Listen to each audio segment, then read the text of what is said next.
আজ শেয়ার করব ঢেঁড়সের মুখরোচক ও চটপটা স্বাদের একটি রেসিপি।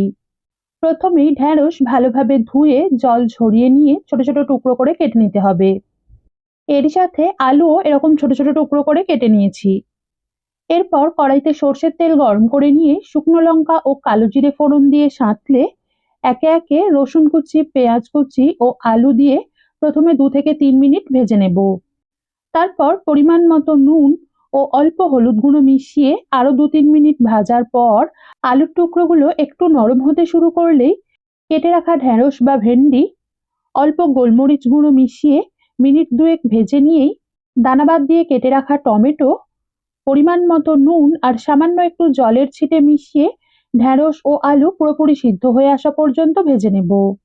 সেই সময়ে অল্প পোস্ত শুকনো খোলায় নেড়েচেড়ে হালকা লাল করে ভেজে আধভাঙা করে গুঁড়িয়ে এই সিদ্ধ হয়ে আসা আলু ও ঢেঁড়সের মিশ্রণের মধ্যে ঢেলে ভালো করে মিশিয়ে একটু নেড়েই গ্যাস বন্ধ করে নামিয়ে নেব।